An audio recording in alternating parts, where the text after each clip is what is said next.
asphalt patching, a tender that did not come cheap, I might say, nearly $500,000. You had two bidders, and there was about a $40,000 K difference, and you selected the lowest bidder in this case.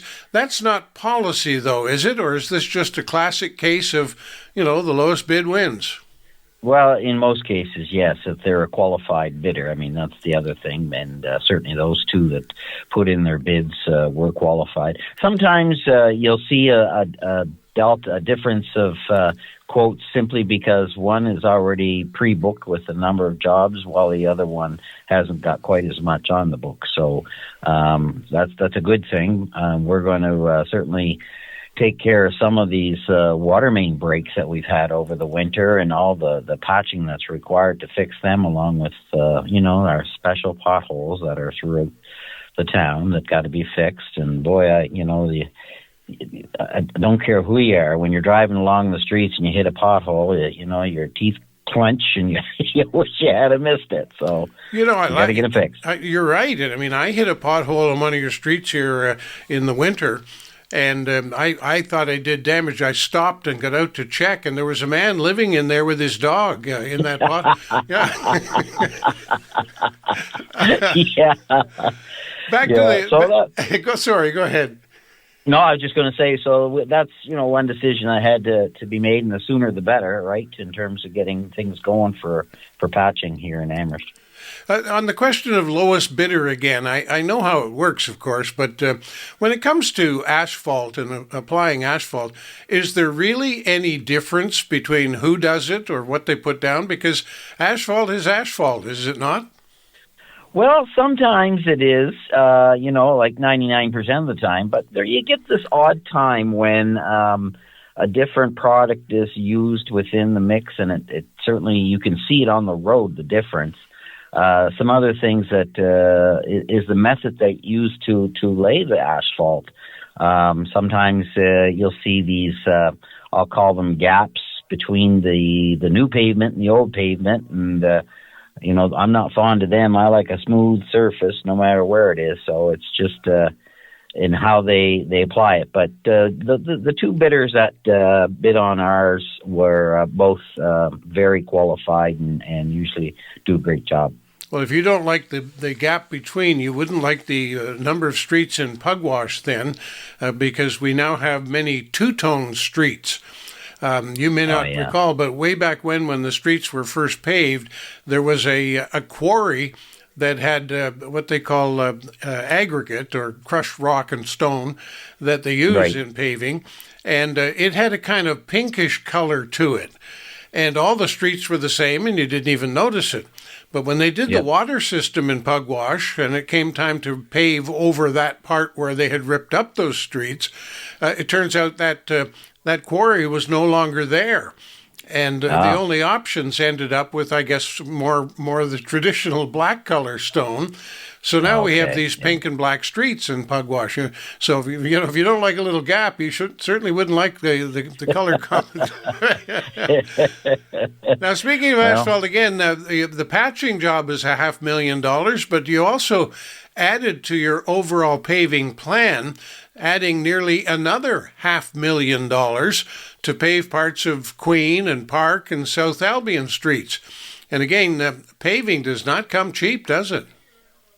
No, sure it doesn't. And we were fortunate enough to receive some 50-cent dollars from the province, we call them, or 50% funding of our entrance into Amherst. So when we heard that, we changed our plan. Plus, we had a few other things that we had changed around in our capital budget that allowed us to apply some more money towards paving. So some good sense paving had to be done. With streets and I'm sure it's with many municipalities, you have old infrastructure, old sewer pipes, old water lines, and you hate to pave over something that's old, but in some cases you just got to do it.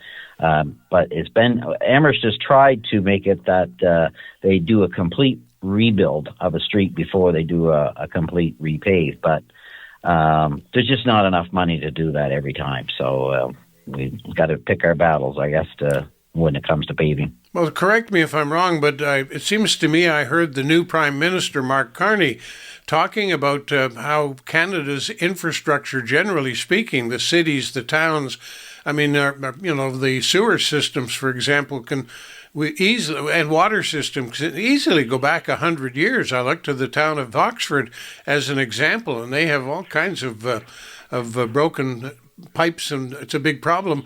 But they don't dare do anything about street paving because they have to dig them up to do those repairs. And you're saying the same thing. If you could dig up a street, repair what's under it, and then pave it, that would make more sense financially. Yeah, absolutely it would, because at least the pavement would last. Get yourself 10 or 15 years in, but when you got to cut into a new paved street, it's painful. You hate to see it, but it's got to be done. Now, here's another one, the report from the Waste Management Committee. And, of course, that's not just yours. That's the whole county now. And right. Moving toward this extended producer responsibility. And I know what that is, but how do you describe it?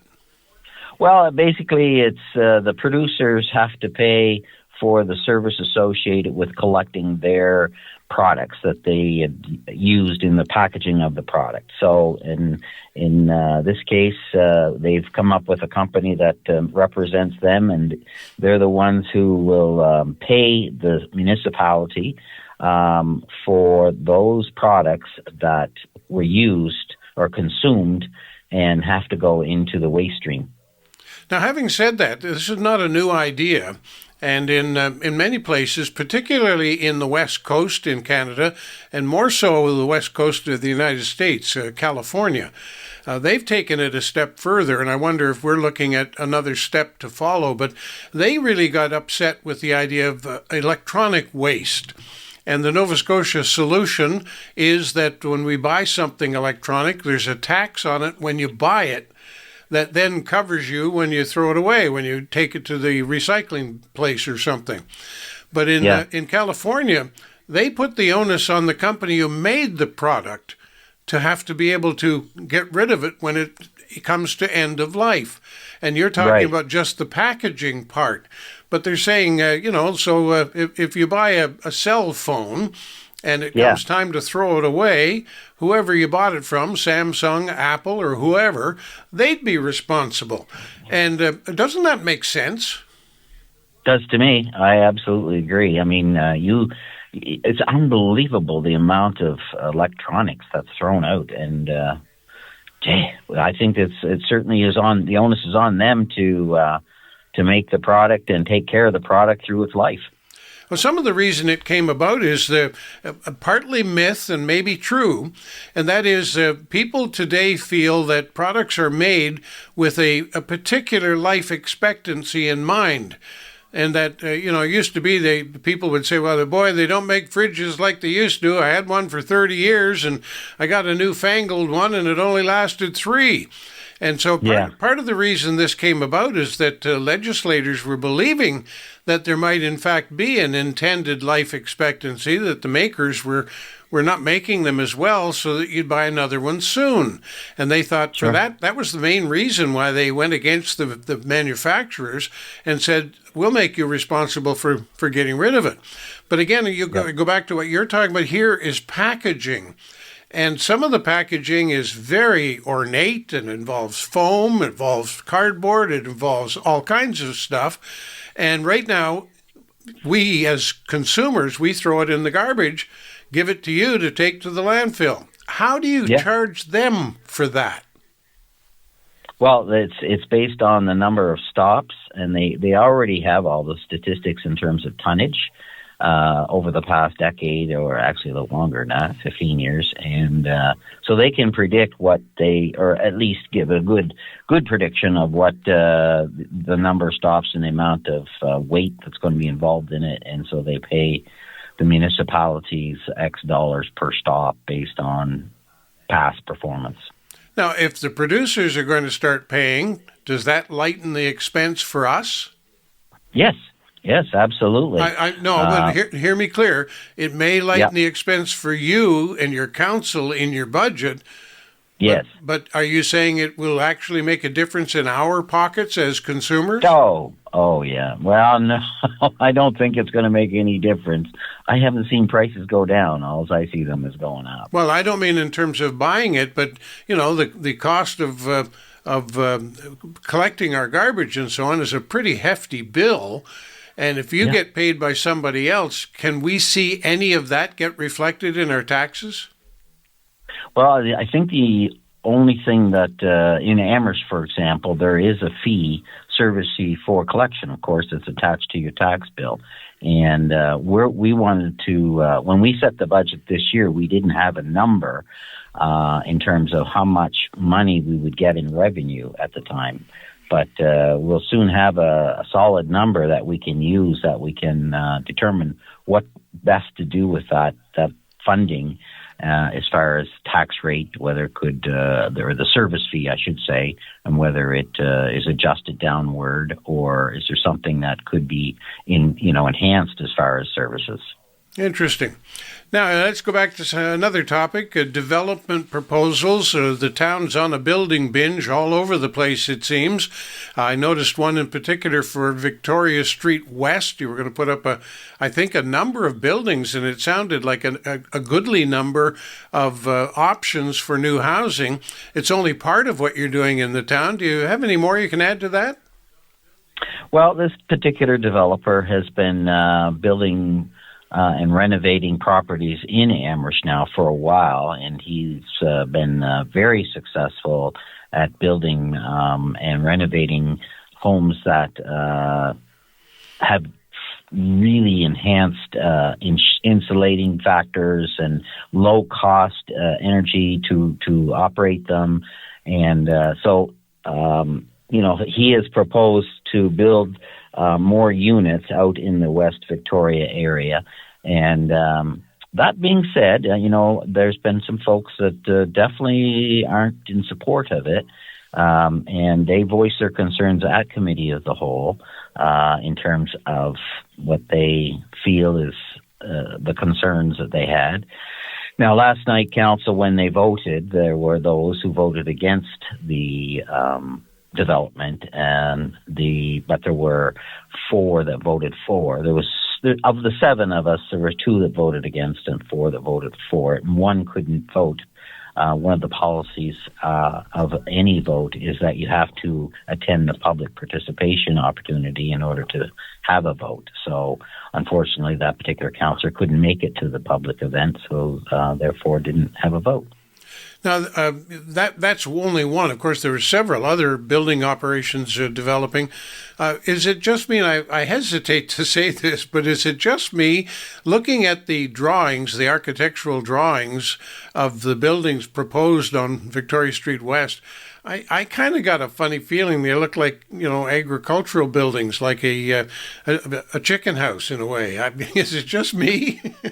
Well, they're like your typical apartment buildings where you have an interior walkway, not an exterior, and you would walk into a main entranceway and go to your apartment through a central hallway system. You can probably recall many of those are already been built in Amherst, and this is more the same, but it also allows for more efficient construction of a home. And when I look at what this developer's done so far, it's been an amazing improvement in cost. And because of that, they were being able to offer much lower cost to rent a location. I mean, in conversations on the ones that I've had with this particular developer, he's talking $850 all included for rent, and that is a really good rental cost compared to what I hear all other people in town. Anywhere from $1,200 to $1,700, and as high as $2,200 for rent. So. The other point that I guess I'd like to make on housing is that we are still in need of housing in Amherst. We still have people living in cars, and these are people that have jobs but just not able to find a place to live. So with these new housing developments, hopefully we'll be able to to ensure that people that move to Amherst and from wherever have a place to go. Well, I appreciate that. It's been an issue all over, and sometimes it's one of those issues that most people don't see, and out of sight, out of mind. But I thank you for raising it, because it is a valid concern, and one of the things you probably have to weigh when you find some public opposition to a new housing development, and at the same time, in the back of your mind, but we need it, and you've got to make the tough decisions. I guess that's the bottom line. Yeah, and I reflect back on when I first got married, and do you know what? We didn't have any money. I mean, we were as poor as poor can be, but we still wanted to get married. We still wanted to live somewhere, and we were fortunate enough to find a used mobile home to start our life in, and those are not even around now. It's very difficult to find anything, and so I just reflect back on how tough it was to start, and that people need that place to go.